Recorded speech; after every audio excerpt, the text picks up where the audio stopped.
ప్రార్థన చేసుకుందాం. ప్రేమగల మా తండ్రి, మా నమ్మకమైన దేవ, మా ప్రభు మా రక్షకుడైన యేసుక్రీస్తు నమ్మకమైన నామంలో తండ్రి, మేము ఈ శుభ శుక్రవారం గుడ్ ఫ్రైడే సందర్భంగా మేము చేరి రావడానికి మీరు చేసిన సహాయంకై మీకు ఎంతో వందనాలు, స్తోత్రాలు చెల్లిస్తున్నాం. మేము ఇంకా పాపులుగా ఉన్నప్పుడే మీరు మమ్మల్ని ప్రేమించి మాకు బదులుగా శిలువరాని మీద చనిపోయినందుకు వందనాలు. సమాధి చేయబడి మూడవ నాడు తిరిగి లేచినందుకు వందనాలు. శిలువ మీద మీరు కాల్చిన రక్తం ద్వారా మా అందరికీ పాప క్షమాపణ మీరు ఇస్తున్నందుకు మీకు ఎంతో వందనాలు, స్తోత్రాలు చెల్లిస్తున్నాం. జీవగల మా తండ్రి, ఈ దినము ప్రభా ఎవరైతే ఆన్లైన్లో ఈ పరిచర్యను వింటున్నారో, ఈ సువార్తను వింటున్నారో, ఈరోజు కార్యక్రమాన్ని వారందరినీ మీరు ఆశీర్వదించండి, వారి కుటుంబాలను దీవించండి ప్రభా. మరి వారు యేసు ప్రభు ఎందుకు చనిపోయాడో ఉద్దేశాన్ని అర్థం చేసుకుని ప్రభా నిన్ను అంగీకరించినట్లుగా సహాయపడండి. రక్షణ పొందిన మేము మీరు మా కోసం ఎందుకోసం మరణించారో ఆ విషయాన్ని జ్ఞాపకం చేసుకొని కొద్దిసేపు నిన్ను స్తుతించినట్లుగా కుటుంబాలతో మీరు మాకు సహాయం చేయమని ప్రార్థిస్తున్నాం.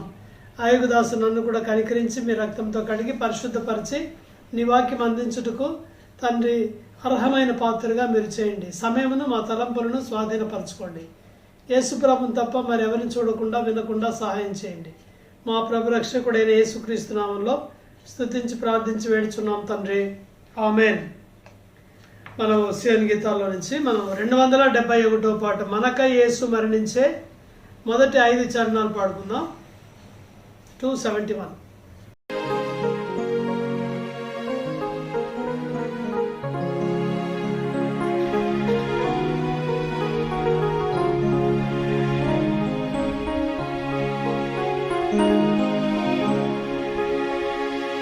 మనకై యేసు మరణించే మన పాపముల కొరకై నిత్య జీవముక్తి చుట్టకే సాత్యుడు సజీవుడాయే నిత్య జీవముక్తి చుట్టకే సాత్యుడు సజీవుడాయే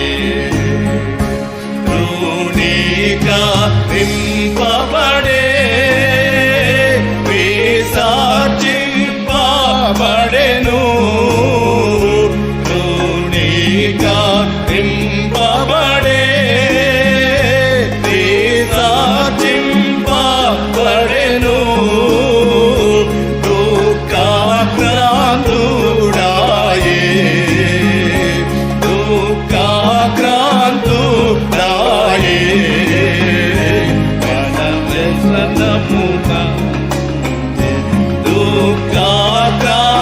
దుఃఖాక్రాంతుడాయే వ్యసనముల భరించేడు మనకై యేసు మరణించే మన పాపముల కొరకే నిత్య జీవముక్తి చుట్టకే సజీవుడాయే నిత్య జీవముక్తి చుట్టకే సాత్యుడు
ప్రభుని ఆరాధిద్దాము.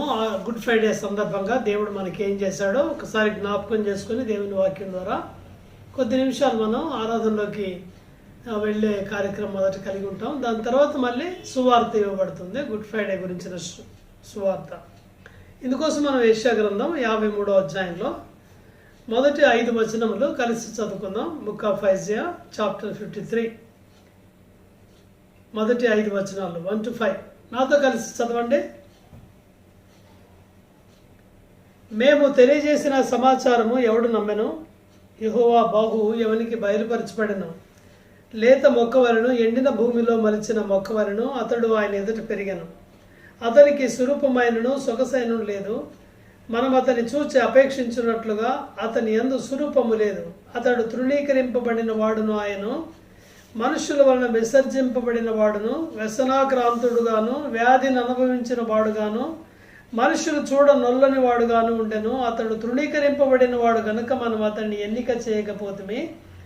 నిశ్చయముగా అతడు మన రోగములను భరించను, మన వ్యసనములను సహించను. ఆయనను మొత్తబడిన వానిగాను దేవుని వలన బాధింపబడిన వానిగాను శ్రమ నొందిన వానిగాను మనం అతన్ని ఎంచితిమి. మన అతిక్రమ క్రియలను బట్టి అతడు గాయపరచబడెను, మన దోషములను బట్టి నలుగగొట్టబడెను. మన సమాధానార్థమైన శిక్ష అతని మీద పడెను. అతడు పొందిన దెబ్బల చేత మనకు స్వస్థత కలుగుచున్నది. యెషయా గ్రంథంలో మనం 53వ అధ్యాయాన్ని మనం చదువుకున్నాము. యెషయా అనే ప్రవక్త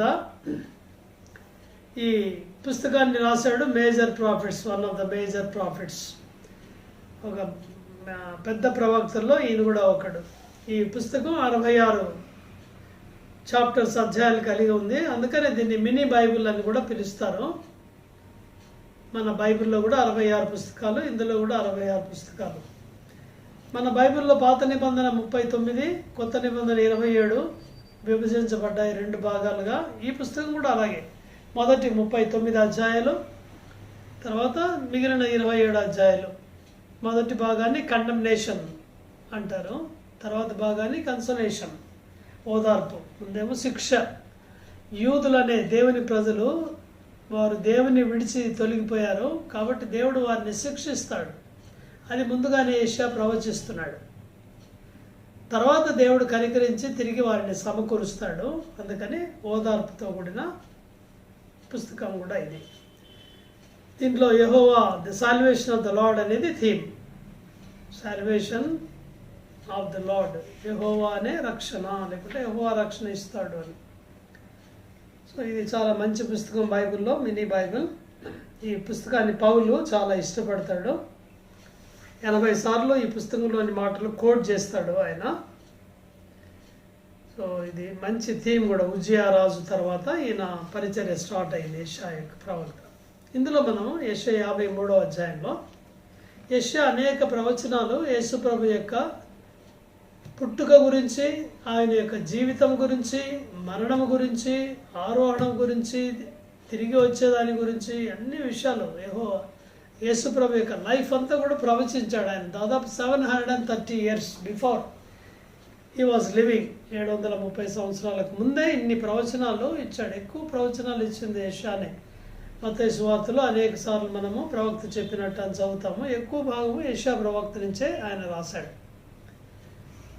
సో ఇక్కడ మనము ఏం చూస్తామంటే suffering servant, God's suffering servant. యెషయా 53వ అధ్యాయంలో గాడ్స్ సఫరింగ్ సర్వెంట్, దేవుని సేవకుడు, దేవుని సేవకుడు, బాధపడే సేవకుడు, లేకుంటే దుఃఖపడే సేవకుడు, దేవుని దుఃఖపడే లేకుంటే వ్యసనాక్రాంతుడైన సేవకుడు అని అది టైటిల్ దీనికి. సో ఇప్పుడు మనం ఏం చూస్తామంటే మొదటి 3 వచనాల్లో ద సారోయింగ్ సర్వెంట్, ఫస్ట్ దుఃఖాక్రాంతుడైన సేవకుడు. హెడ్డింగ్ ఏమో ద సఫరింగ్ సర్వెంట్, అంటే బాధపడే సేవకుడు. మొదటి 3 వచనాల్లో సారోయింగ్ సర్వెంట్ అంటే దుఃఖపడే సేవకుడు. 4 నుంచి 6 దాకా ద స్మిటన్ సర్వెంట్, మొత్తబడిన సేవకుడు. 7 నుంచి 9 వరకు ద సైలెంట్ సర్వెంట్ అంటే మౌనముగా ఉన్న సేవకుడు.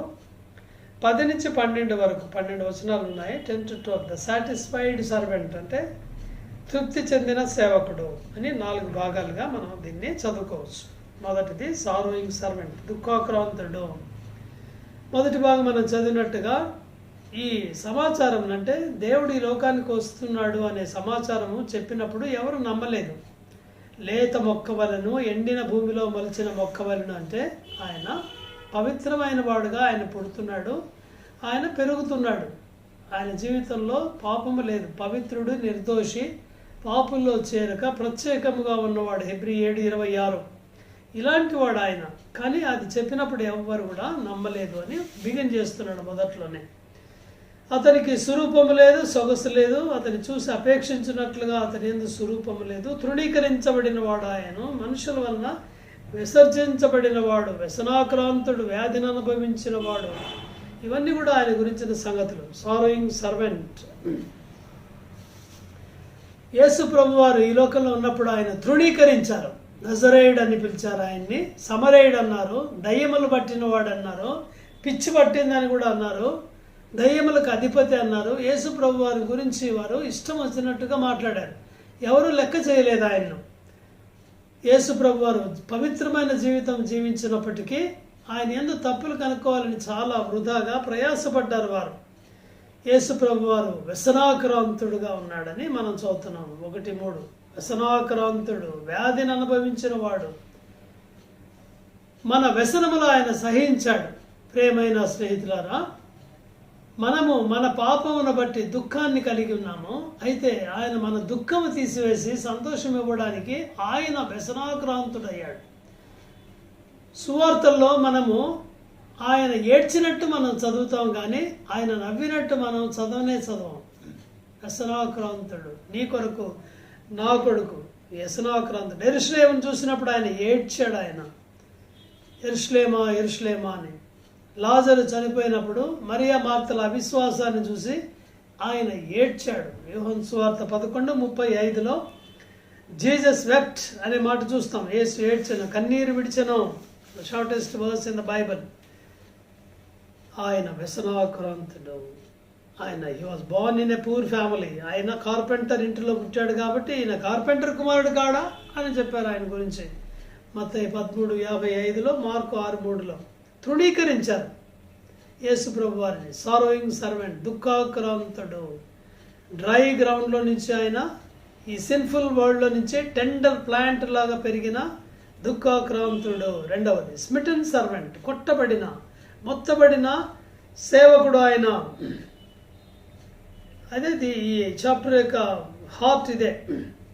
మనం 4 నుంచి చదువుతాం. నిశ్చయంగా అతడు మన రోగాలు భరించను, మన వ్యసనాలు వహించాడు. మొత్తబడిన వానిగాను, దేవుని వల్ల బాధింపబడిన వానిగాను, శ్రమ నొందిన వానిగాను మనం అతని ఎంచితిమి. మన అతిక్రమైన క్రియలను బట్టి గాయపరచబడను, దోషమును బట్టి నలగగొట్టబడను. ప్రేమైన స్నేహితులారా, కొట్టబడిన, మొత్తబడిన సేవకుడు. ఎందుకని? ఆయన ఏమైనా తప్పు చేశాడా? లేదు. మన అతిక్రమల కొరకు, మన దోషముల కొరకు ఆయన నలగగొట్టబడ్డాడు. మన మీద పడవలసిన దెబ్బలు ఆయన మీద పడ్డాయి. స్మిటన్ సర్వెంట్, కొట్టబడిన సేవకుడు, మొత్తబడిన సేవకుడు. యేసు ప్రభు వారిని పిడికలతో గుద్దారు, కళ్ళు మూసి కొట్టి ఎవరు కొట్టారు? ప్రవచించమని ఎగతాళి చేశారు యేసు ప్రభు వారిని. ఆయన్ను కొరడాలతో కొట్టినప్పుడు ఆ కొరడాలకి చివర సీసపు ఉక్కులు కానీ, బోన్స్ ముక్కలు కానీ ఉండేవి. కొట్టినప్పుడు మాంసం కండ బయటకు వచ్చింది. నీ కొరకు నా కొరకు ఆయన మొత్తబడిన వాడయ్యాడు. మన తప్పులన్నీ, మన దోషములన్నీ ఆయన తన మీద వేసుకున్నాడు. నిజానికి మనకు రావాలి ఆ శిక్ష. మన పాపమును బట్టి మనము శిక్షించబడాలి. ఏ భేదం లేకుండా మనందరము పాపం చేశాము. పాపంలో వచ్చే జీతము మరణము. అయితే యేసు ప్రభువు వారు ఆ మరణాన్ని తాను శిలువ మీద తీసుకున్నాడు.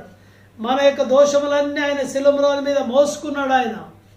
ప్రియమైన స్నేహితుడా, లోక పాపమును మోసుకొని పోయిన దేవుని గొర్రెపిల్ల అయ్యాడు.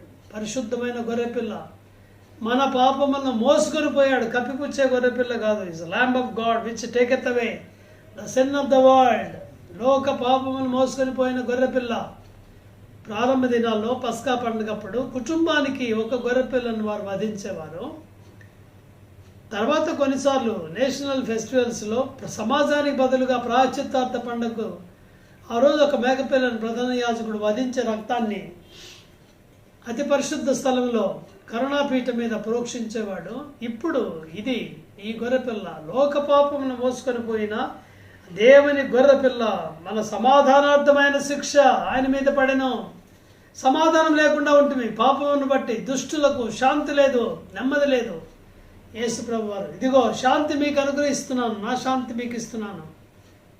ఆయన మనకు శాంతిని, సమాధానం ఇచ్చి ఆయన మన వ్యసనములు తీసుకున్నాడు, తన శాంతిని, సమాధానాన్ని మనకిచ్చాడు ఆయన యేసు ప్రభు వారు. 7 నుంచి 9 వరకు సైలెంట్ సర్వెంట్, నిశ్శబ్దంగా ఉన్నాడు. మనందరం గొర్రెల వలె తప్పిపోతుంది. 6వ వచనం, ప్రతివాడి ఇష్టమైన వారికి తొలగాను, మనందరి దోషం అతని మీద మోపాడు. ఇప్పుడు అతడు దౌర్జన్యమునందెను, బాధించబడ్డాడు, నోరు తెరవలేదు. వదకు తేబడు గొర్రెపిల్ల బొచ్చు కత్తిరించు అనేదట గొర్రె మౌనముగా ఉండనట్లు అతడు నోరు తెరవలేదు. అన్యాయ తీర్పు పొందిన వాడై కొనిపోబడను. ఎంత భయంకరమైన సంగతులు రాశారు. యేసు ప్రభువారిని అనేకులు హింసించారు, వేధించారు, ఎగతాళి చేశారు. సైనికులు ఎగతాళి చేశారు, ప్రధాన యాజకులు, శాస్త్రులు ఎగతాళి చేశారు, జన సమూహాలు ఎగతాళి చేశారు, తృణీకరించారు ఆయన్ని.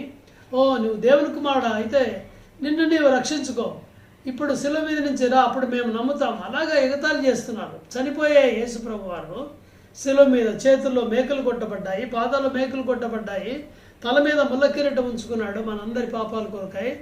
కొంతసేపట్లో చనిపోతున్నాడు. ఆయన మీద ఎవరికి సానుభూతి లేదు, ప్రేమ లేదు, ఎగతాళి చేస్తున్నారు, ఎగతాళి మాటలు. ఇవన్నీ విన్నప్పుడు ఏం చేశాడు ఆయన? ఆయన బదులు ఇవ్వలేదు. పిలాతు అడిగాడు, నువ్వు మాట్లాడవా అంటే మాట్లాడను అన్నాడు. నాకు అధికారం ఉంది, అయితే కూడా మాట్లాడలేదు ఆయన. మౌనముగా ఉన్న గొర్రెపిల్ల, సైలెంట్ సర్వెంట్, అన్యాయపు తీర్పు పొందిన వాడై కొనిపోబడెను. ప్రపంచంలో ఏ జడ్జి గారు ఇలాంటి తీర్పు ఇవ్వలేదు. ఎలాంటి తీర్పు? తన సొంత నోటితో ఈయనలో నేను ఏ నేరము కనుక్కోలేదని చెప్పాడు పిలాతు. అదే నోటితో శిక్ష విధించాడు, మరణించాలి, సిలువ వేయము అంటే సిలువకు అప్పగించాడు ఆయన. ఏమి జస్టిఫై చేయలేదు దాన్ని. ఎందుకు సిలువ వేస్తున్నాడు చెప్పట్లేదు ఆయన. రోమిలు అలా చేయరు ఎప్పుడు కూడా, కానీ అలా చేశాడు ఆయన. ఈ లోకంలో కూడా ఏ న్యాయాధిపతి అయినా శిక్ష విధించేటప్పుడు ఫలానా తప్పు చేశాడు, రుజువు ఉంది కాబట్టి శిక్ష విధిస్తున్నానని చెప్తాడు. అయితే ఈ జడ్జి గారు ఈయన తప్పు చేయలేదని చెప్తున్నాడు, శిక్ష విధిస్తున్నాడు. అన్యాయపు తీర్పు పొందిన వాడై కొనిపోబడెను. యేసు ప్రభువు అన్యాయపు తీర్పు పొందాడు. అంతేనా? ఇంకా ఏమైంది? 7 నుంచి 9 వరకు సైలెంట్ సర్వెంట్ చూసి మౌనముగా ఉన్న గొర్రెపిల్ల అయిపోయింది కదా. అన్యాయం ఏమీ చేయలేదు. 7 నుంచి 9 దాకా ఏమో 9లో అతను మరణమైనప్పుడు భక్తిహీనులతో అతని సమాధి నియమించబడను. ఇవన్నీ కూడా నెరవేర్చబడ్డ యేసు ప్రభు జీవితంలో 700 సంవత్సరాల కిందట చెప్పినప్పటికీ కూడా. అరిమత యేసేపు అనే ధనవంతుని సమాధిలో యేసు ప్రభు వారిని ఉంచారు. యేసు ప్రభు వారు సైలెంట్ సర్వెంట్. 4వది అంటే 4 థింగ్స్ చూస్తున్నాం ఇక్కడ ఆరాధించడానికి. సాటిస్ఫైడ్ సర్వెంట్, తృప్తి పొందిన సేవకుడు. తృప్తి పొందిన 11వ వచనం, అతడు తనకు కలిగిన వేదన చూచి తృప్తి పొందును. చూడండి, అతని 10వ వచనం, అతని నొలగొట్టకు యెహోవాకు ఇష్టమాయను. చూడండి, అన్ని సంగతులు ఉన్నాయి ఇక్కడ. తను తాను అపరాధ పరిహార్త పరిచయగా సంతానం చూచును, అతడు దీర్ఘాయుష్మంతుడగును. తిరిగి లేచేదాని గురించి కూడా ఉంది. అనేకులను నిర్దోషులుగా చేయను. ఎన్ని సంగతులు యేసుప్రభు యొక్క శిలువ మరణం గురించి రాశారు. అతిక్రమం చేయవారిలో ఎంచబడిన వాడాయను 12వ వచనంలో. తిరుగుబాటు వారు చేసేవారి గురించి విజ్ఞాపనం చేశాను. యేసుప్రభు వారు శిలువ మీద తండ్రి వీరేం చేయుచున్నారో వీరు ఎరగరు కనుక వీరిని క్షమించమని ప్రార్థన చేశాడు. యేసు ప్రభు వారు నీ కొరకు నా కొరకు శిలువ మీద వేదన పొందాడు. ఈ వేదనను చూచి తండ్రి అయిన దేవుడు తృప్తి పొందాను, అతనికి ఇష్టమాయను. చూడండి, దేవుడు ఇష్టపడ్డాడట. చాలా స్ట్రేంజ్ థింగ్ ఇది కదా. ఒక ఇమాజినరీ స్టోరీ చెప్తారు. యేసు ప్రభు వారు పొందే హింసలను చూచారు దేవదూతలు. ఆయన్ను కొరడాలతో కొడుతున్నారు. మాంసం కండ లాక్కొని వస్తుంది. ఆ కొరడ సీస ముక్కలు కానీ బోన్స్ ముక్కలు కానీ ఉంటాయి. పిడిగుద్దులు గుద్దుతున్నారు, కళ్ళు మూసి ఎగతాళి చేస్తున్నారు యేసు ప్రభు వారిని చూసి. ఆ భయంకరమైన బరువైన సిలువను మోపారు. మోసుకొని పోయాడు గొల్గతా కొండ మీదకి, కింద పడుతూ లేస్తూ. ఆ శిలువను పడుకోబెట్టి, చెక్క శిలువ మీద పడుకోబెట్టి చేతుల్లో మేకులు కొట్టారు, రక్తం చిమ్మింది. పాదాల్లో మేకులు కొట్టారు, రక్తం చిమ్మింది. తల మీద ముళ్ళ కిరీటం పెట్టి కొట్టారు, రక్తం అంతా కారింది. యేసు ప్రభు వారిని శిలువ మీదకి ఎత్తారు. ఆ మొల్లల మీద ఆయన వేలాడుతున్నాడు. ఆ వేదన చూసి సహించలేకపోతున్నారు దేవదూతలు. తండ్రి అయిన దేవుని అడుగుతున్నారట దేవదూతలు, ఏంటిది అంతా కూడా, ఇంతగా హింసించడం ఏమిటిది, ఎందుకు ఇలా చేస్తున్నారు, ఇంత భయంకరమైన వేదన ఆయన అనుమతిస్తున్నారు, ఏ తప్పు చేశాడని, ఎందుకు ఇలా చేస్తున్నారు అంటే ఆయన అంటాడంట, తండ్రి అయిన దేవుడు, అతన్ని నలుగుగొట్టుటకు నాకు ఇష్టమాయను. ఈ మాట చెప్తున్నాడు, నలుగుగొట్టుటకు దేవునికి ఇష్టమాయను. మన శ్రమలన్నీ ఆయన మీద మోపుతున్నాడు, మన పాపములన్నీ ఆయన మీద మోపుతున్నాడు, మనల్ని క్షమించడానికి యెహోవాకి ఇష్టమైంది, అనుమతించాడు ఆయన. హి అలౌడ్. యేసు ప్రభు వారు మన కొరకు ఆయన శిలువ మీద చనిపోయాడు, యెహోవాకు ఇష్టమాయను. అంతేకాకుండా ఈయన కూడా అంటాడు కదా, తనకు కలిగిన వేదన చూచి 11వ వచనం, తృప్తి పొందాను. యేసు ప్రభు కూడా తృప్తి పొందాడు. హి వాజ్ సాటిస్ఫైడ్. చాలా అర్థం చేసుకోవడమే చాలా కష్టమైన సంగతి. తన శ్రమను చూసి ఆయన తృప్తి పొందాడు. మనకి ఏదైనా చిన్న శ్రమ కలిగితే ఎంత బాధపడతాం మనం, ఎందుకు ప్రభు అని. యేసు ప్రభు హీ వాజ్ సాటిస్ఫైడ్. ఎందుకంటే అందరి పాపముల కొరకు ప్రాయశ్చిత్తం చేశాను, అది సాటిస్ఫాక్షన్. యేసు ప్రభు వారు బాధపడే సేవకుని మనం యెషయా 53వ అధ్యాయంలో చూసాం. ఇవన్నీ మన కొరకు చేశాడు ఆయన. మనం ప్రభుని ఆరాధించాలంటే మనం ఇక్కడ మన అని ఉన్న చోట అంతా కూడా నా అని పెట్టుకొని చదువుకోవాలి. చూడండి, ఒక 2 లైన్లు చదువుతాను. 53వ అధ్యాయము యెషయా గ్రంథం 2వ వచనం. నేను అతని చూచి అపేక్షించినట్లుగా అతని యందు స్వరూపము లేదు. అతడు తృణీకరించబడిన వాడు, ఆయన మనుషులను విసర్జించబడిన వాడు, వ్యసరాక్రాంతుడు, వ్యాధిని అనుభవించిన వాడు, మనుషులు చూడనల్లాడు. అతడు తృణీకరించబడిన వాడు కనుక నేను అతని ఎన్నిక చేయకపోతిని. నిశ్చయముగా అతడు నా రోగములను భరించను, నా వ్యసనములను వహించను. అయినను శ్రమనందని వానిగా నేను అతని ఎంచితిని. నా అతిక్రమ క్రియలను బట్టి అతడు గాయపరచబడెను, నా దోషములను బట్టి నలుగగొట్టబడెను. నా సమాధానార్థమైన శిక్ష అతని మీద పడెను. అతడు పొందిన దెబ్బల చేత నాకు స్వస్థత కలుగుచున్నది. నేను గొర్రెవలే త్రోవ తప్పిపోతుని, నేను నాకిష్టమైన త్రోవకు తొలగితిని. నా దోషమంతటిని దేవుడు అతని మీద మోపాను. ఇది మనం ఇప్పుడు ఆలోచించేది. ఇవన్నీ నా కొరకు ఆయన చేశాడు. యెషయా 53వ అధ్యాయం. యేసుక్రీస్తు వారు ఎలాగ ఆయన suffering servant, God's suffering servant, దేవుడు అనుమతించిన బాధపడే సేవకుని మనం చూసాం. మొదటిదిగా సారోయింగ్ సర్వెంట్, దుఃఖపడే సేవకుడు. 4-6 దాకా స్మిటన్ సర్వెంట్, మొత్తబడిన సేవకుడు. 7-9 వరకు సైలెంట్ సర్వెంట్, నిశ్శబ్దంగా ఉన్నాడు మన పాపములన్నీ భరించి. 10-12 దాకా సాటిస్ఫైడ్ సర్వెంట్, తృప్తి పొందాడు. మనకు బదులుగా చేసిన ప్రాయశ్చిత్తాన్ని చూసి, తను తాను బలిగా అర్పించుకుని చూసి ఆయన తృప్తి పొందాడు. అందుకే మనకు రక్షణ దొరికింది, అందుకనే మనకు సంతోషం కలిగింది. ఆయన వ్యసనములు భరించాడు, మనకు సంతోషం ఇచ్చాడు. మన కష్టం ఆయన తీసుకున్నాడు, మనకు శాంతి ఇచ్చాడు. మన మరణం ఆయన తీసుకున్నాడు, మనకు నిత్య జీవం ఇచ్చాడు. మనం ప్రభుని స్తుతిద్దాం. ఈ గుడ్ ఫ్రైడే సందర్భంగా దేవుడు మనకు చేసిన ఈ మంచి కార్యం కొరకై ప్రభుని మనం స్తుతిద్దాం. మనం ఇప్పుడు ఆరాధనలోకి వెళ్దాం. జస్ట్ మీరు పాజ్ చేసుకోండి, మీ సెల్ ఫోన్ మీ కుటుంబంగా ఆరాధించండి, తర్వాత మళ్ళీ ఆన్ చేసుకోండి.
మనందరం కలిసి ఆరాధించినట్లుగా మళ్ళీ 271వ పాట 7వ చరణం పాడుకుందాం. సిలువలో వేలాడెను పల్లవి 7వ చరణం.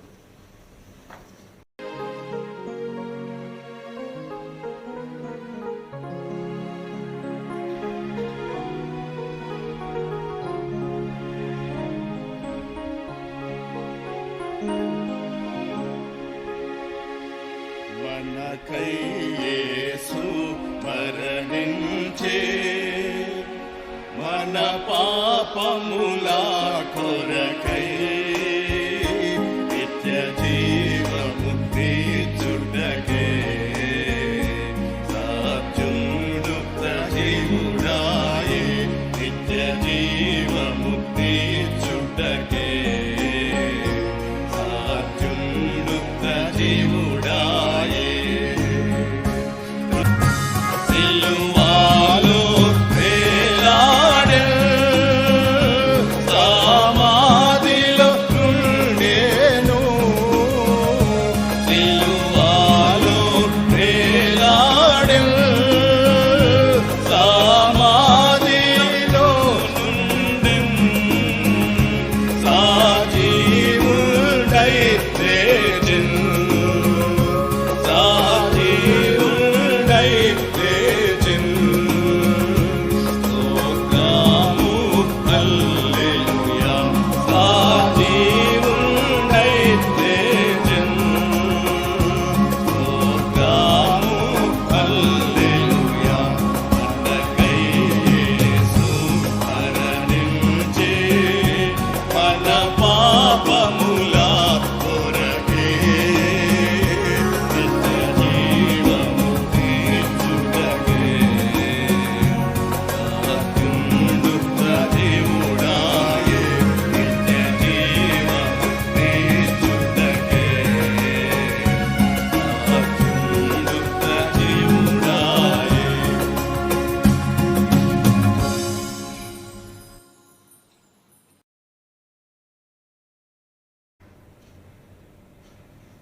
బైబిల్లో నుండి మనం లూకా సువార్త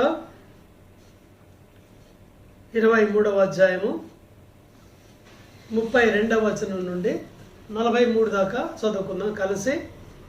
gospel according to Luke 23rd chapter versus from 32 to 43. నాతో కలిసి చదవండి. మరి ఇద్దరు ఆయనతో కూడా చంపబట్టుకు తేబడి వారు నేరం చేసిన వారు కపాలమనబడిన స్థలమునకు వచ్చినప్పుడు అక్కడ కుడివైపున ఒకరిని ఎడమవైపున ఒకరిని ఆ నేరస్తులను ఆయనతో కూడా సిలువ వేసిరి. యేసు, తండ్రి, వీరేం చేయుచున్నారో వీరెరగరు గనుక వీరిని క్షమించమని చెప్పారు. వారు ఆయన వస్త్రములు పంచుకున్నట్టుకై చీట్లు వేసిరి. ప్రజలు నిలబడి చూచుండరి. అధికారులను, వీడు ఇతరులను రక్షించను, వీడు దేవుడు ఏర్పరచుకున్న క్రీస్తు అయినాడున తను తాను రక్షించుకొనునని అపహసించిరి. అంతటా సైనికులు ఆయన ఎద్దుకు వచ్చి ఆయనకు చిరుకనిచ్చి, నీవు యూదుల రాజు అయితే నిన్ను నీవే రక్షించుకొనమని ఆయనను అపహసించిరి. ఇతడు యూదుల రాజుని పై విలాసము కూడా ఆయనకు పైగా రాయబడెను.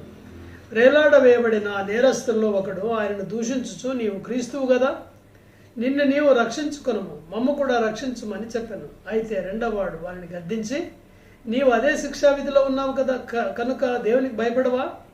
మనకైతే ఇది న్యాయమే, మనం చేసిన వాటికి తగిన ఫలం పొందుతున్నాము, కానీ ఈయన ఏ తప్పిదమును చేయలేదని చెప్పి ఆయన్ని చూచి, యేసు, నీవు నీ రాజ్యంలోనికి వచ్చినప్పుడు నన్ను జ్ఞాపకం చేసుకున్నామని. అందుకు ఆయన వానితో, నేడు నీవు నాతో కూడా పరదేశంలో ఉందని నిశ్చయముగా నీతో చెప్పుచున్నా అనను. ప్రార్థన చేసుకున్నాం. ప్రేమగల మా తండ్రి, చదవబడిన వాక్య భాగమును దీవించి ఆశీర్వదించండి. ప్రభువా, మీరు శిలువ మీద పలికిన ఈ మాటలను మేము ధ్యానిస్తున్నాము.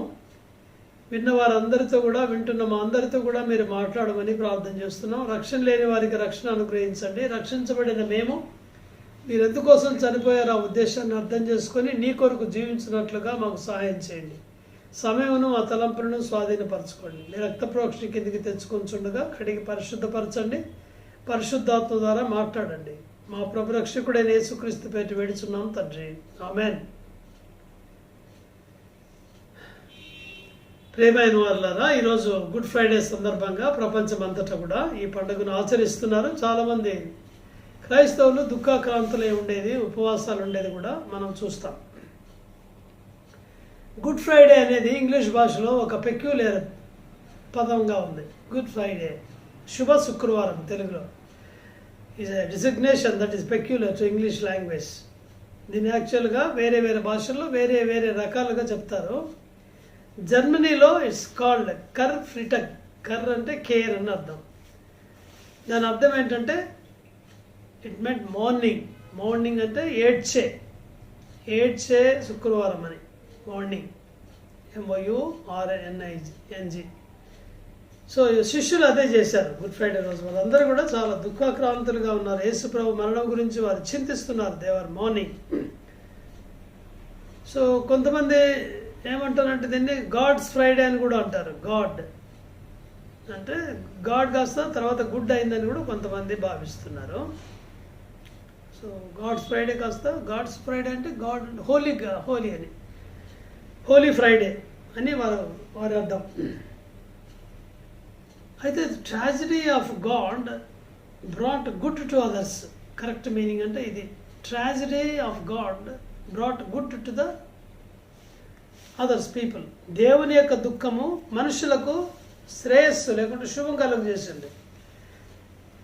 Latin America, France, Italy, Portugal ఈ ప్రాంతాల్లో హోలీ ఫ్రైడే అని పిలుస్తారు. శుభ శుక్రవారం లేకుంటే పరిశుద్ధమైన శుక్రవారం. So what ever it is, ఏదైనప్పటికీ మనకైతే ఇది నిజంగానే గుడ్ ఫ్రైడే. మనకి ఇది శుభ శుక్రవారమే, మంచి శుక్రవారం. ఎందుకంటే ఇది మనకు మంచి కలుగజేసింది. యేసు ప్రభు వారి యొక్క మరణము దుఃఖకరమైనదే, కానీ ఆ దుఃఖం ద్వారా మనకు సంతోషం. ఎందుకు? మన పాపములు క్షమించబడ్డాయి, మన దోషములన్నిటిని దేవుడు క్షమించి వేశాడు. అందుకని ఇది మనకు శుభ శుక్రవారమే, సంతోషకరమైన శుక్రవారమే. ఎందుకంటే మన పాపములు క్షమించబడిన రోజు, ప్రాయశ్చిత్తం కలిగించిన రోజు ఇది. అందుకనే ఇది శుభ శుక్రవారం. సో ఈ శుభ శుక్రవారం రోజు మనం కొన్ని సంగతులు మనం చూడబోతున్నాము. యేసు ప్రభు వారు పలికిన చివరి మాటలు. శిలువ మీద యేసు ప్రభు పలికిన చివరి మాటల్ని అనేక మంది ఈరోజు ధ్యానించేది అనేక సంఘాల్లో మనం చూస్తాము.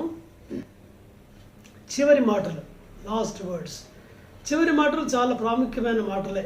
చివరి మాటలు చాలా ప్రాముఖ్యమైనది. చనిపోకముందు ఏం మాట్లాడాడండి అని అంటారు కదా. కొంతమంది ప్రముఖ వ్యక్తులు ఇలాగా మాట్లాడింది చివరి రోజుల్లో చూస్తాం మనము.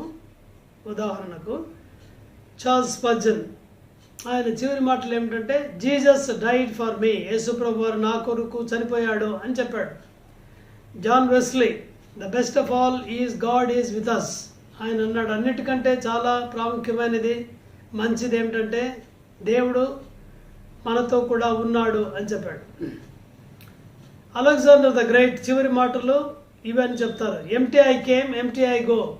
నేను ఖాళీ చేతులతో వచ్చాను, ఖాళీగా వెళ్తున్నాను అని చెప్పాడు ఆయన.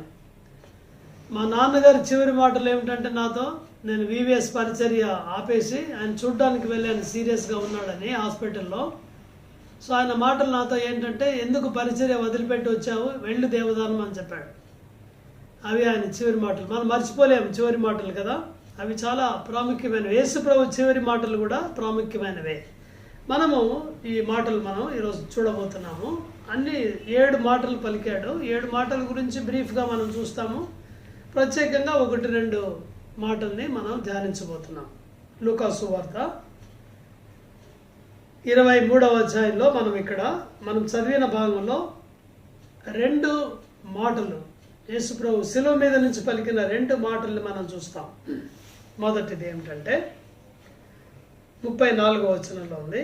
యేసు, తండ్రి వీరేమి చేయుచున్నారో వీరెరుగరు గనక వీరిని క్షమించుమని చెప్పెను. ఆయనతో పాటు 2 నేరం చేసిన వారు చంపబడుటకు తేబడ్డారు, అటు ఇటు వేలాడదీయబడ్డారు. చాలామంది కింద ఉన్నారు. వారందరూ యేసు ప్రభు వారిని అపహసిస్తున్నారు, ఎగతాళి చేస్తున్నారు. అయినప్పటికీ కూడా ఈ ప్రార్థన యేసు ప్రభు చేస్తున్నాడు. తండ్రి, ఆయన ఎలాగ దేవుని అడ్రస్ చేస్తున్నాడంటే తండ్రి, ఫాదర్ అని చేస్తున్నాడు. ఇంకా ఆ relationship is continuing on the cross. ఇంత ఇబ్బందిలో, ఇంత శ్రమలో, ఇంత దుఃఖములో, ఇంత వేదనలో యేసు ప్రభు వారు ఇంకా తండ్రిని సంబోధిస్తున్నాడు. తండ్రితో మంచి కాంటాక్ట్ కలిగి ఉన్నాడు. తండ్రిని నిందించట్లేదు ఆయన. ఏమంటున్నాడు? వీరేమి చేస్తున్నారో వీరు ఎరుగన కనుక వీరిని క్షమించమని చెప్పాను. So he's addressing as a father యేసు ప్రభు వారిని. యేసు ప్రభు వారు తండ్రిని ఆయన సంబోధిస్తున్నాడు. తండ్రి, ఫాదర్, ఫర్గివ్ దెమ్. సో ఇంకా ఏమని చెప్తున్నాడు ఆయన?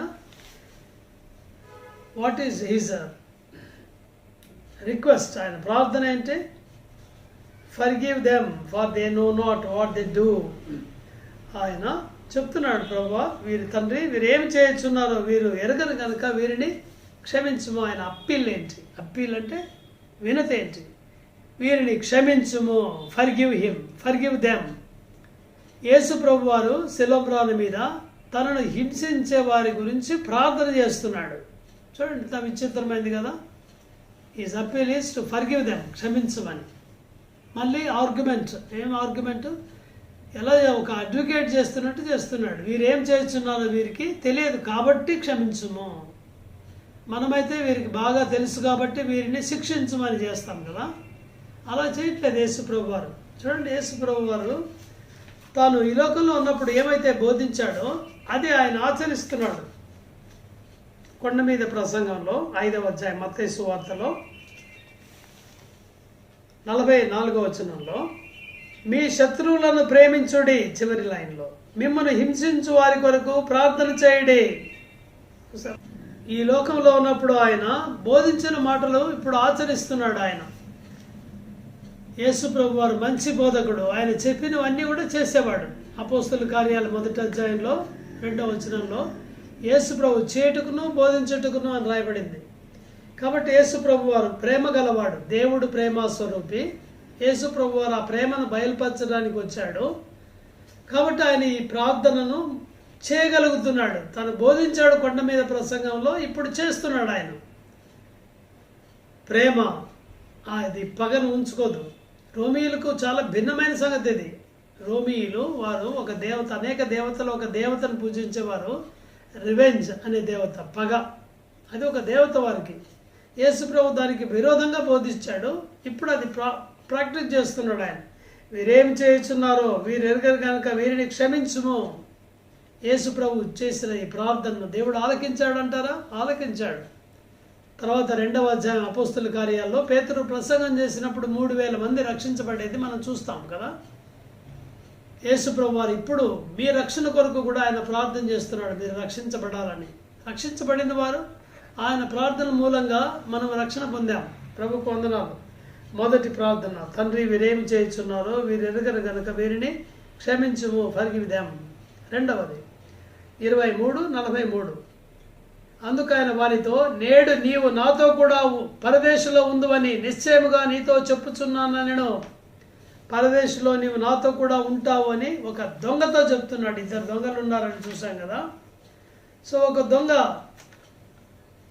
యేసు ప్రభు వారిని ఎగతాళి చేస్తున్నాడు. నీవు దేవుని కుమారుడు అయితే, నీవు క్రీస్తువు కదా, నిన్ను నీవు రక్షించుకో, నన్ను కూడా రక్షించని ఆయన అంటున్నాడు. అయితే ఇంకొక దొంగ, దయచేసి నన్ను జ్ఞాపకం చేసుకొని తిరిగి వచ్చినప్పుడు అని చెప్తున్నాడు. యేసు ప్రభు వారు ఆయనతో చెప్పిన మాట, నీవు నాతో కూడా పరదేశంలో ఉండు అని నీతో నిశ్చయంగా చెప్తున్నాను. చూడండి, దొంగ మారు మనసు పొందిన పరిస్థితి చాలా విభిన్నమైనది, విచిత్రమైనది కూడా. యేసు ప్రభు వారు ఈ మాటలు నాతో కూడా చెప్పడానికి ఇష్టపడుతున్నాడు. ఈ దొంగను రక్షించిన దేవుడు మనల్ని కూడా రక్షించడానికి ఇష్టపడుతున్నాడు. చూడండి, దొంగను రక్షించడానికి దేవుడు చేసిన ఏర్పాటును చూడండి. యేసు ప్రభు వారు మధ్యలో వేలాడదీయబడ్డాడు. అటు ఇటు 2 దొంగలు ఉన్నారు. ఎందుకు అలాగ అటు ఇటు వేలాడదీయబడ్డారు? మధ్యలో ఎందుకున్నాడు? ఒక వైపు వేయచ్చు కదా. 2 దొంగలు ఒకే నేరం చేశారు కాబట్టి ఒకే సైడ్ వేసి, యేసు ప్రభు ఏ నేరం చేయలేదు కాబట్టి అటు సైడ్ వేయచ్చు కదా. అలా చేయలేదు. ఎందుకంటే లేఖనంలో నెరవేరబడినట్లు అలాగ జరిగినని మార్కు 15వ అధ్యాయంలో చూస్తాం మనం. తర్వాత 53వ అధ్యాయంలో యెషయా గ్రంథం 12వ వచనంలో కూడా మనం చదువుతాం. అతిక్రమకారుల్లో ఆయన ఒకడుగా ఎంచబడిన లేఖనము నెరవేరినట్లు ఇలాగూ జరిగను. మార్కు సువార్త 15వ అధ్యాయంలో ఉంది.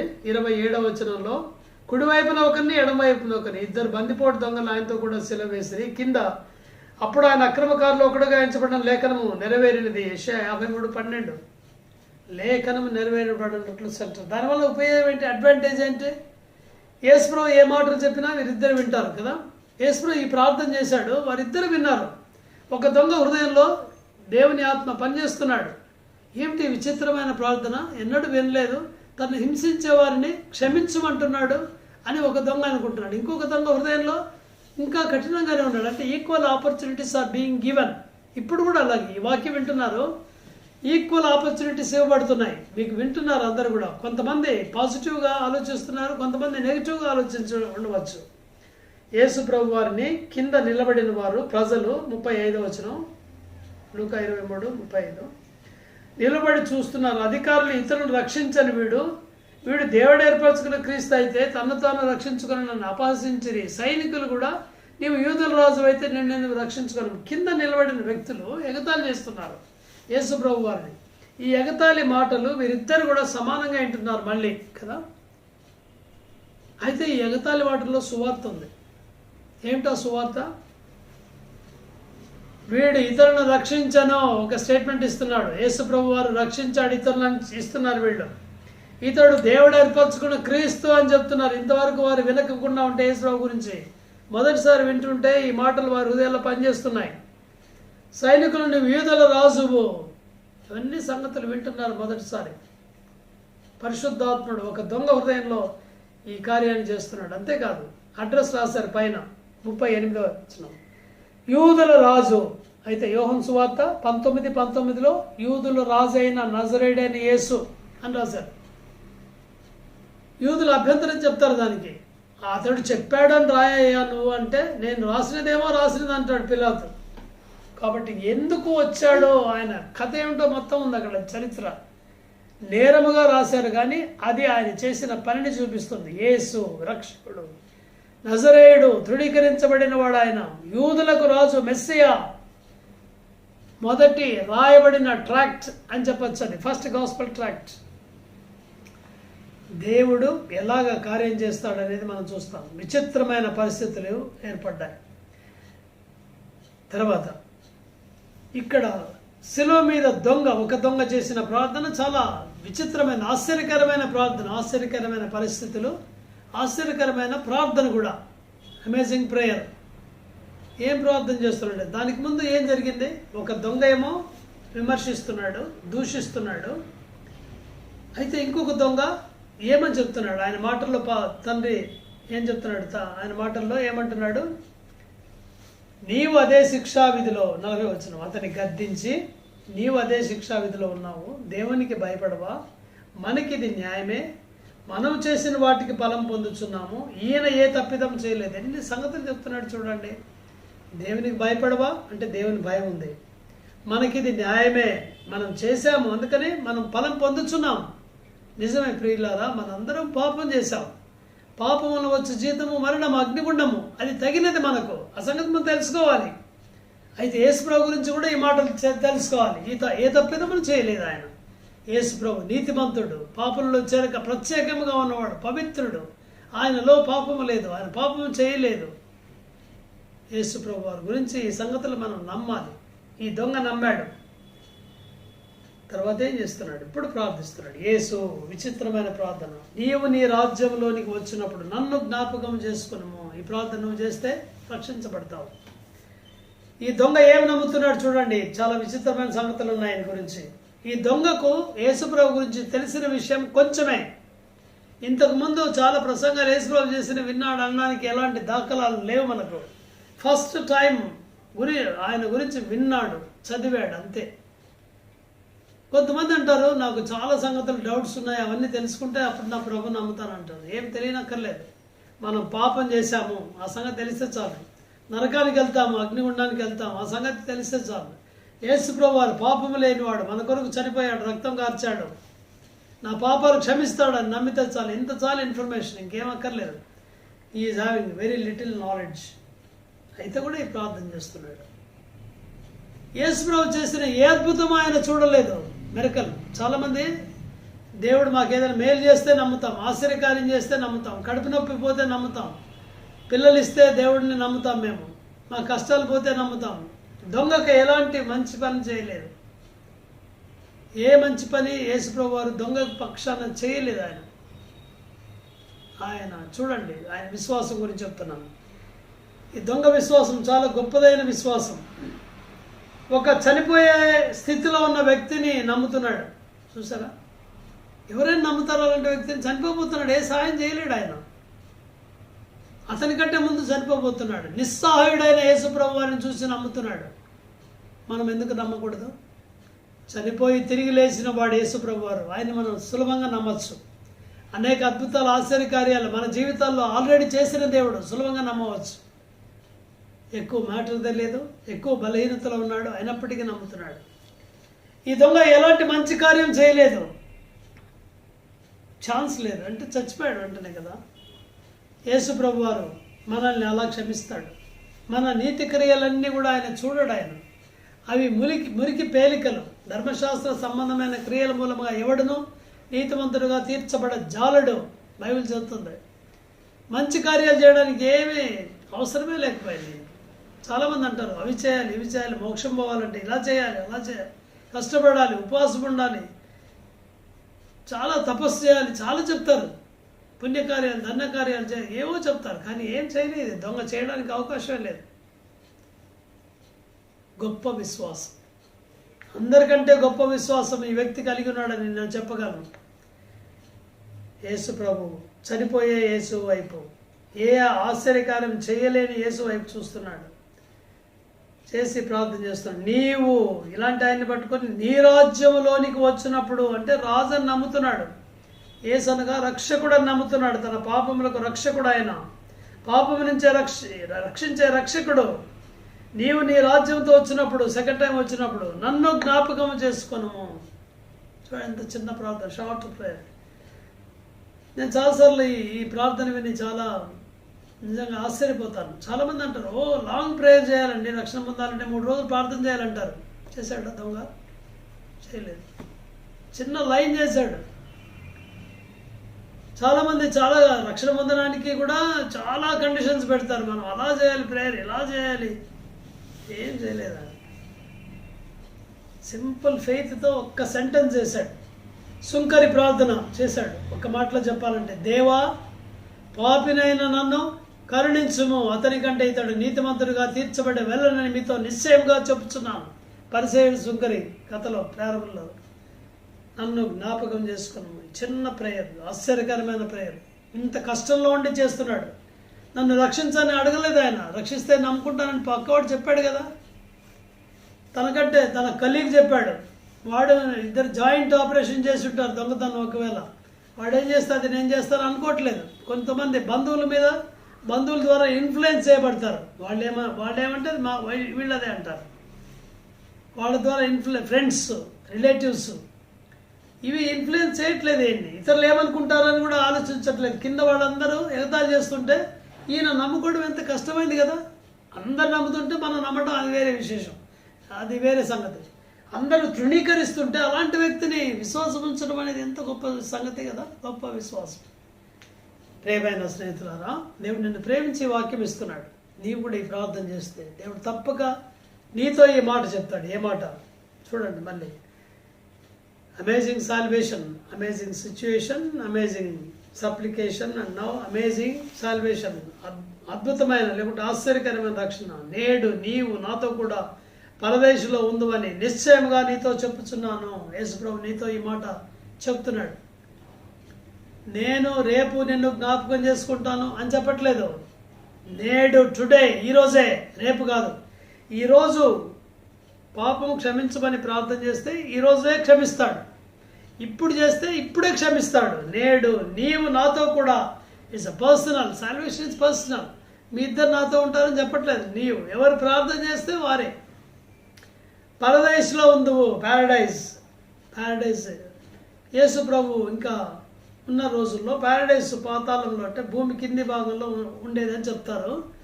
లూకా 16వ అధ్యాయంలో ధనవంతుడు లాజరు కథలో ఎగ్జాంపుల్ చూసి ఏదైనప్పటికీ నేను దీన్ని పరలోకానికి పోలుస్తున్నాను, లేకుంటే దేవునితో ఉండే సంగతిని పోలుస్తున్నాను. దేవునితో ఉండే స్థలం.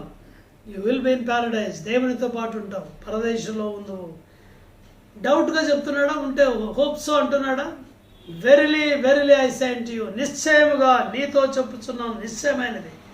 చూడండి, రక్షణ నిశ్చయమైనది, సందేహించక్కర్లేదు, అనుమానించక్కర్లేదు.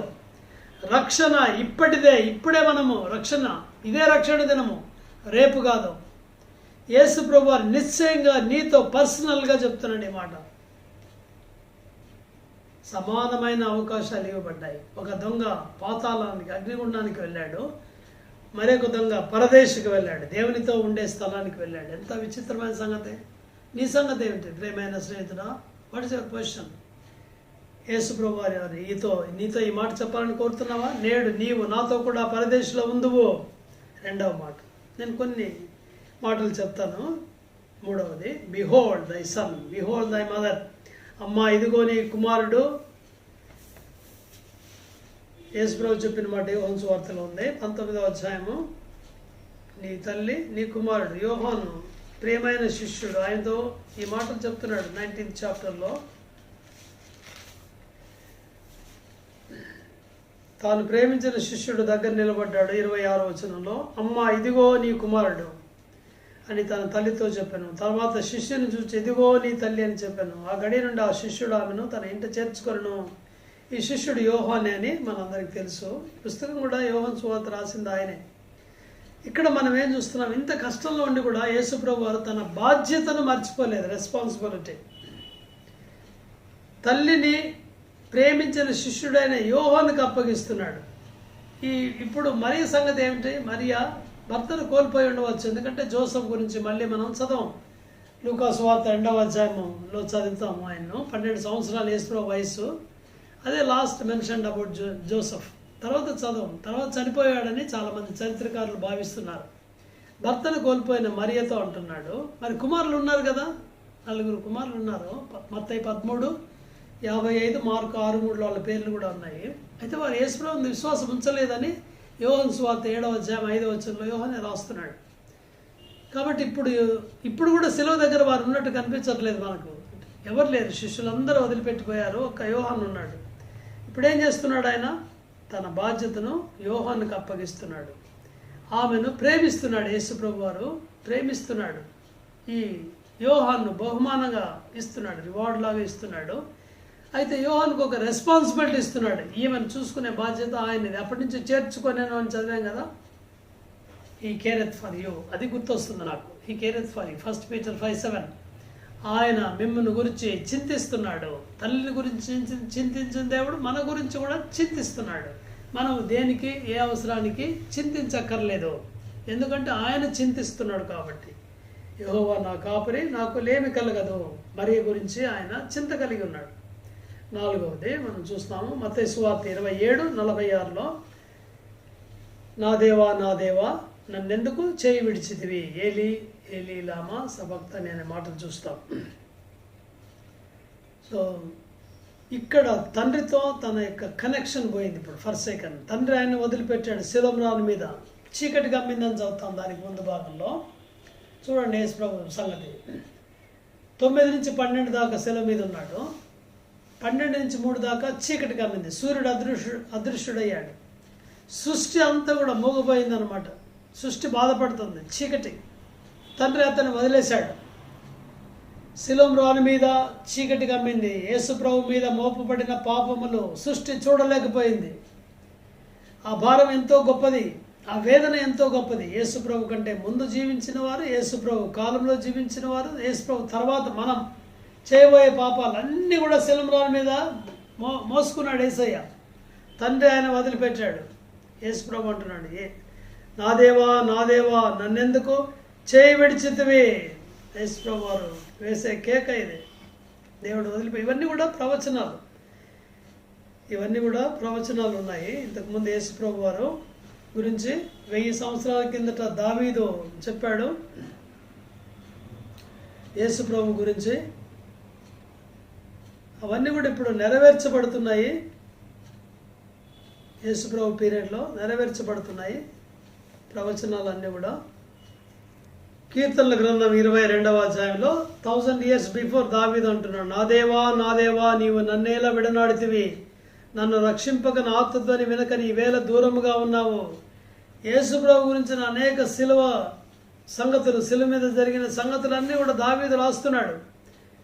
16వ వచనం, కుక్కలు నన్ను చుట్టుకొని ఉన్నవి, దుర్మార్గులు గుంపు కూడా ఆవరించి ఉన్నారు, నా చేతులు నా పాదాలను పొడిచి ఉన్నారు, నా ఎముకలు లెక్కించగలను, నా వస్త్రాలు పంచుకుంటున్నారు, అంగీ కొరకు చీట్లు వేయిస్తున్నారు, అన్ని సంగతులు చెప్తున్నాడు దావీదు. యేసు ప్రభు వారు శిలంరాల మీద చెప్తున్నాడు ఈ మాటలు, నా దేవా నన్నేలా చేయి విడిచితివి. యేసు ప్రభువుని దేవుడు వదిలిపెట్టాడు అనే సంగతి చూస్తాం. ఇవన్నీ ఎందుకు? తండ్రి అయిన దేవునితో మనకు సంబంధం ఏర్పాటు చేయడానికి, సహవాసం ఇవ్వడానికి. తండ్రికి మనం దూరస్తులం, మనము పరిశుద్ధమైన తండ్రి, పాపి అయిన మనుషుడు, మనం దూరస్తులము పాపమును బట్టి. మన పాపము దేవుని నుంచి మనల్ని దూరపరిచింది. మునుపు దూరస్తులైన మీరు ఇప్పుడు క్రీస్తు యేసు ద్వారా సమీపస్తులై ఉన్నారు. పౌలు రాస్తాడు, యేసు ప్రభు రక్తం ద్వారా సమీపస్తులయ్యాం, అందుకని ఇప్పుడు దేవుడు వదిలిపెట్టాడు. తండ్రితో సహవాసాన్ని కోల్పోయాడు యేసు ప్రభు వారు మనకు సహవాసం ఇవ్వడానికి. తర్వాత 5వది, ఐ థర్స్ట్, 5వ కేక, యోహాను సువార్త 19:28, నేను దప్పికొనుచున్నాను. యేసు ప్రభు వారు దప్పికొనుచున్నాను, ఐ థర్స్ట్ అంటున్నాడు. కీర్తనలు 69:21లో కూడా ఈ మాటలు మనం చదవచ్చు. 69:21, వారు నాకు చేదును ఆహారంగా పెట్టారు చెప్తున్నాడు, నాకు దప్పి అయినప్పుడు చిరుకను త్రాగనిచ్చారు. యేసు ప్రభు గురించే ఇది థర్స్ట్ అనే మాట ఇక్కడ చదువుతున్నాం. మన పాపపు పాత్రను, ఉగ్రత పాత్రను తాగుతున్నాడు ఆయన. దేవుని కోపం అనే ఉగ్రతను యేసు ప్రభు వారు తాగుతున్నాడు. దప్పిగా ఉన్నాడు, చిరికిచ్చారు కింద నుంచి స్పంజ్లో ముంచి, నీ కొరకు నా కొరకు. నా దేవా నన్నెందుకు చేయి విడిచితివి, ఐ థర్స్ట్. తర్వాత 6వది, ఇట్ ఈస్ ఫినిష్డ్. 6వది యోహాను సువార్త 19:30, ఇట్ ఈస్ ఫినిష్డ్, సమాప్తము చేశాడు యేసుప్రభు వారు. It is finished. యేసుప్రభు వారు పలికిన మాట ఏం ఫినిష్ చేశాడు ఆయన?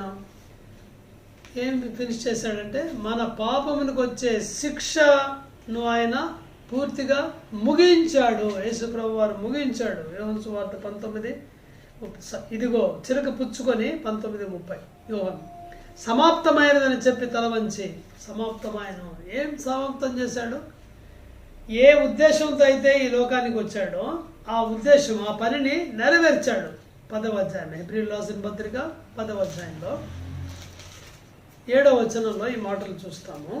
నేను గ్రంథపు చుట్టూలో నన్ను గూర్చి రాయబడిన ప్రకారం, దేవా నీ చిత్తము నెరవేర్చుటకు ఇదిగో నేను వచ్చి ఉన్నానంటేనే, I came to do thy will O Lord అంటున్నాడు. యేసు ప్రభు వారు వచ్చాడు, ఆ చిత్తాన్ని నెరవేర్చాడు. 17వ అధ్యాయంలో యోహాను సువార్తలో 4వ వచనం, చేటుకు నీవు నాకు ఇచ్చిన పని నేను సంపూర్ణముగా నెరవేర్చితిని, భూమి మీద మహిమపరిచితిని. ఈ లోకంలో ఉన్నప్పుడు ఆయన తన తండ్రి యొక్క చిత్తాన్ని నెరవేర్చడానికే ఆయన పూనుకున్నాడు. 2వ అధ్యాయం లూకా సువార్త 49లో వాళ్ళ అమ్మ నాన్న తన గురించి వెతుకుతుంటే 12 years అప్పుడు, నేను నా తండ్రి పనుల మీద ఉండవలనని మీకు తెలియదా, ఎందుకు దుఃఖపడుతున్నారు అంటున్నాడు ఆయన. యోహాను సువార్త 4వ అధ్యాయంలో శిష్యులు భోజనం తినమని వేడుకుంటే యేసుప్రభు ఇచ్చిన జవాబు ఏమిటంటే, నా ఆహారం ఏంటంటే నన్ను పంపిన వాని చిత్తము నెరవేర్చుట నాకు ఆహారము అని చెప్పాడు. 4వ అధ్యాయము 34వ వచనం, నన్ను పంపిన వారి చిత్తం నెరవేర్చుట, ఆయన పని తుదముట్టించుట నాకు ఆహారము. యేసు ప్రభు వారి లోకంలో తండ్రి పని మీద వచ్చాడు, అది నెరవేర్చాడు శిలువ మీద. అందుకని అంటున్నాడు ఇట్ ఈస్ ఫినిష్డ్. గ్రీకు భాషలో ఇలా ఉంది, టెటే లెస్టే అంటే మీనింగ్ ఏమిటంటే it stands finished, always be finished, ఇంకెప్పటికీ ఇంకా చేయక్కర్లేదు. హెబ్రీ 7వ అధ్యాయం 28వ వచనంలో, హెబ్రీ 17లో ఒక్కసారే ఆయన ప్రాయశ్చిత్తం చేసి ముగించను, మాటి మాటికి చేయని అవసరం లేనే లేదు. Praise the Lord. మన పాపమునకు ప్రాయశ్చిత్తం చేసే పనిని ఆయన పూర్తిగా నెరవేర్చాడు. 6వది 7వది చివరి, father into thy hands I commend my spirit. లూకా సువార్త మళ్ళీ 23వ అధ్యాయంలో 46వ వచనంలో యేసుప్రభు అంటున్నాడు, తండ్రి నీ చేతికి నా ఆత్మను అప్పగించుకొనుచున్నాను ఇలాగ చెప్పి ప్రాణం విడిచను. చూడండి, అప్పగించుకుంటున్నాడు అంటే అర్థం ఏంటి? ఆయన ప్రాణాన్ని ఎవరు తీయలేరు. నిజమే, యూదులు అప్పగించారు, నిజమే సైనికులు ఆయన్ను సిలువ వేశారు రోమీయులు, కానీ ఆయన చెప్తే కానీ ఆయన ప్రాణం పోదు. అందుకని ఇలా అంటాడు యోహాను సువార్త 10వ అధ్యాయంలో, జాన్ 10:18, ఎవడు నా ప్రాణం తీసుకొనడు, నా అంతటి నేనే దాన్ని పెట్టుచున్నాను, దాన్ని పెట్టుటకు నాకు అధికారం కలదు, తీసుకోవడానికి కూడా అధికారం కలదు. యేసు ప్రభు తన ప్రాణం పెడుతున్నాడు, తీసుకుంటాడు మళ్ళీ 3 రోజుల తర్వాత. చూసారా, యేసు ప్రభు వారు ఇష్టపూర్వకంగా చనిపోయాడు. ఎందుకోసం ఇవన్నీ చేశాడు? శిలువ మీద యేసు ప్రభు పలికిన మాటలన్నీ మనం విన్నాం కదా, 7 మాటలు. వీటన్నిటిలో ఉద్దేశం ఏంటి? వై ఈ డైడ్ ఆన్ ద క్రాస్. చాలామంది అంటారు దేవుడైతే ఎందుకు చనిపోయాడండి అని అడుగుతారు. వాళ్ళ ప్రశ్న చాలా యథార్థమైనదే. ఆన్సర్ ఉంది బైబిల్లో. 1 కొరింథీ 15వ అధ్యాయంలో 3-4 వచనాల్లో, లేఖనముల ప్రకారము క్రీస్తు మన పాపముల నిమిత్తము మృతి పొందెను, సమాధి చేయబడెను, లేఖనముల ప్రకారం 3వ దినమున లేపబడెను. ఎందుకు మృతి పొందెను? మన పాపముల నిమిత్తము. మన పాపములు, మనం చనిపోవాలి, మనకు బదులు ఆయన చనిపోయాడు. 2 కొరింథీ 5:21, ఎందుకనగా మనం ఆయన యందు దేవుని నీతి అగునట్లు పాపం ఎరుగని ఆయనను మన కోసము పాపముగా చేశాను, మన కొరకే. ప్రియమైన స్నేహితులారా, యేసు ప్రభు వారి ఈ ఉదయకాలంలో గుడ్ ఫ్రైడే మంచి శుభ శుక్రవారం సందర్భంగా మనందరితో మాట్లాడుతున్నాడు. మనందరి కొరకు ఆయన చనిపోయాడు శిలువ మీద, మనందరి కొరకు ప్రాణం పెట్టాడు, పుణ్యాత్ముడు ప్రాణం ఇచ్చాడు, రక్తం కార్చాడు శిలువ మీద. ఎందుకని? రక్తము చిందించబడకుండా పాప క్షమాపణ కలగదు. ఇది దేవుని విధి, దేవుడే పెట్టాడు ఇది. ఆ రక్తం పరిశుద్ధమైనదిగా ఉండాలి. అందుకని ఆ దేవుడే ఈ లోకానికి మానవుడుగా వచ్చాడు, పాపము లేనివాడుగా పుట్టాడు, పెరిగాడు, పాపము లేని రక్తాన్ని కార్చాడు. వచ్చిన పర్పసే అది. పాపులను రక్షించుటకు క్రీస్తు యేసు లోకమునకు వచ్చెను. నీవు నిజమే చాలా కాలం నుంచి నువ్వు క్రైస్తవుడిగా ఉండవచ్చు, క్రైస్తవ పండుగలన్నీ ఆచరిస్తుండవచ్చు, 40 days and nights నువ్వు ఉపవాసం ఉండి ఉండవచ్చు, మంచిదే ఇవన్నీ. కానీ నీ జీవితం మారిందా? యేసు వచ్చిన ఉద్దేశం నీ జీవితంలో నెరవేర్చబడిందా? ఎందుకోసం వచ్చాడో అది నెరవేర్చబడిందా? నీ హృదయాన్ని ప్రభుకి ఇచ్చావా? ప్రభువా ప్రభు అని పిలిచి ప్రతివాడు పరలోక రాజ్యంలో ప్రవేశింపడు, పరలోకమందున్న తండ్రి చిత్తము చేయవాడే ప్రవేశించను. దేవుని యేసు ప్రభు చెప్పాడు ఈ మాటలు. యేసు ప్రభు ఇంకా అంటాడు, మత్తయి సువార్త 15వ అధ్యాయంలో ఉన్నాయి 7, 8, 9 వచనాల్లో, వేషధారులారా, మనుషులు కల్పించిన పద్ధతులు దైవోపదేశములని బోధించుచు మీరు నన్ను వ్యర్థముగా ఆరాధించుతున్నారు. మీరు పెదవులతో నన్ను ఆరాధిస్తున్నారు కానీ మీ హృదయం దూరంగా ఉంది. యేసు చెప్పిన మాటలే క్రైస్తవులకు దేవుడు చెప్పే మాటలు. ప్రభువా ప్రభువా అని నన్ను పిలిచి ప్రతివాడు పరలోక రాజ్యంలో ప్రవేశింపడు. మత్తయి సువార్త 7:21. ఆ దినమున అనేకులు నన్ను చూచి ప్రభువా ప్రభువా నీ నామమున ప్రవచింపలేదా, నీ నామమున అనేకమైన దయ్యములు వెళ్ళగొట్టలేదా, నీ నామమున అనేకమైన అద్భుతాలు చేయలేదా అని చెప్పుదురు. అక్రమం చేయవాళ్ళరా నా ఎదురు నుండి తొలగిపోండి. యేసు ప్రభు అంటున్నాడు ఈ మాటలు. పాపం చేస్తున్నారు, ప్రార్థన చేస్తున్నారు, పాపం చేస్తున్నారు, ప్రకటిస్తున్నారు. అలా ఉన్నావా నువ్వు? నీ జీవితం మారిందా? బ్రతుకు మారిందా? యేసు ప్రభు నీ పాపాలు క్షమించబడ్డాయని చెప్పగలడా నీతో? ఆ శిల మీద దొంగతో చెప్పినట్టు నేడు నీవు నాతో కూడా పరదేశంలో ఉందు అని నీతో చెప్పాడప్పుడైనా? ఆ దొంగ చేసిన ప్రార్థన నువ్వు చేసావా? దయచేసి నన్ను జ్ఞాపకం చేసుకో, నీవు నీ రాజ్యంతో వచ్చినప్పుడు నన్ను జ్ఞాపకం చేసుకున్నావు. ఈ చిన్న ప్రార్థన మనస్ఫూర్తిగా హృదయపూర్వకంగా చేస్తే యేసు రక్తము ప్రతి పాపము నుంచి కడుగు. 1 యోహాను 1:7, 1 యోహాను 1:9. మన పాపములు మనం ఒప్పుకుంటే యేసు ప్రభు వారు నమ్మదగిన వాడు, నీతిమంతుడు కాబట్టి మన పాపలను క్షమించి సమస్త దుర్నీతి నుండి మనం పవిత్రులుగా చేయను. ప్రియమైన స్నేహితులారా, అప్పుడు ఇది నీకు నిజమైన గుడ్ ఫ్రైడే, శుభ శుక్రవారం. ఎందుకు ఈ మంచి శుక్రవారం రోజు ఈ మంచి తీర్మానం చేయకూడదు? నువ్వు వింటున్నా ఈ వాక్యం, నీవు ఉన్న చోట ఇలాగ చెప్పు, ఈ ప్రార్థన చేయి నాతో పాటు. యేసయ్య, నేను పాపిని, నా పాపములు క్షమించు, నీ రక్తంతో కడుగు, నా హృదయంలోనికి రా, నన్ను నీ బిడ్డగా చేసుకో. ఈ గొప్ప రక్షణ ఆ దొంగకి ఇచ్చినట్టు నాకు కూడా దయచేయి.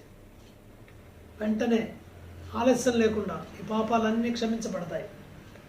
యేసు రక్తము పటాపంచలు చేస్తుంది మీ పాపాలన్నిటినీ. ఇప్పుడు ఏ శిక్షా విధి లేదు, ముందు శిక్ష ఉంది. ఎప్పుడు యేసు ప్రభునందున వారికి ఏ శిక్షా విధి లేదు. రోమా 8:1. ఎందుకు దీన్ని యాక్సెప్ట్ చేయకూడదు? మనం రక్షణ పొందాము, మనం ఈ ప్రేమను కలిగి ఉందాం.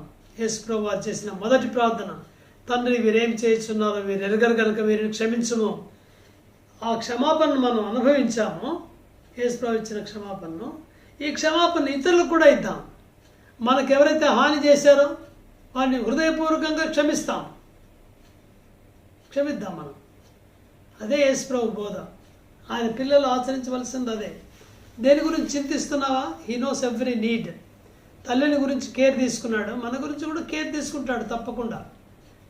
రక్షణ గురించి మనం ఇంకేమి చేయాల్సిన అవసరం లేదు, సమాప్తం చేశాడు ఆయన. అంత సమాప్తమైంది. పైసలన్నీ కట్టేశాడు, క్రయధనం చెల్లించాడు. మనము యాక్సెప్ట్ చేయటమే. క్షమాపణ పత్రం ఉంది ఇక్కడ, యాక్సెప్ట్ చేయాలి. నువ్వు తీసుకోవాలి చేతికి, అంతే.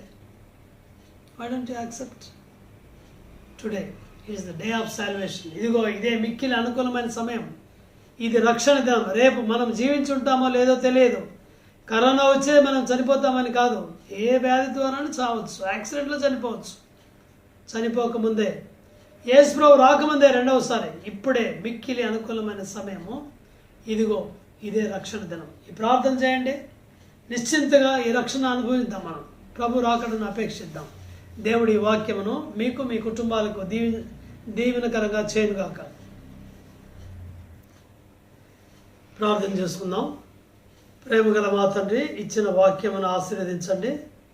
యేసు ప్రభు వారు శిలంరాల మీద మా కోసం పలికిన ఈ 7 మాటలు మేము ధ్యానించాము.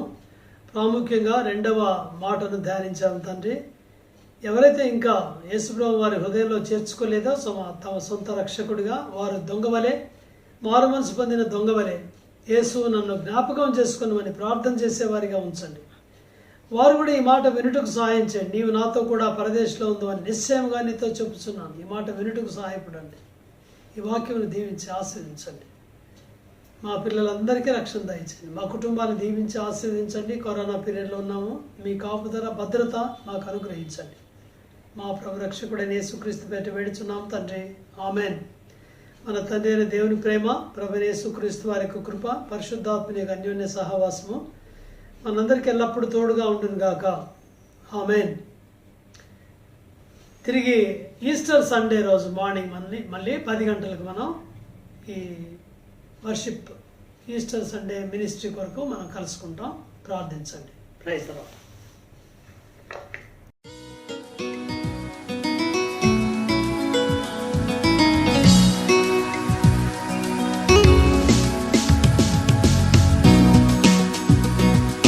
సిలువలో బలి అయిన దేవుని గొర్రె పిల్ల, విలువైన నీ ప్రేమను వివరింతు శ్రీ యేసు.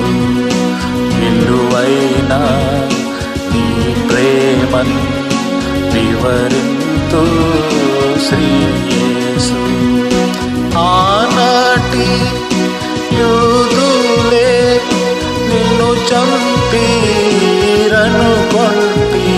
ఆనాటి యూదులే నిన్ను చంపిరనుకొంటి, కాదు కాదయ్యో నా పాప రుణమునకే, కాదు కాదయ్యో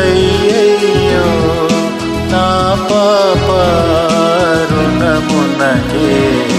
సిలువలో బలి అయిన దేవుని గొర్రె పిల్ల, విలువైన నీ ప్రేమను వివరింతు శ్రీ యేసు.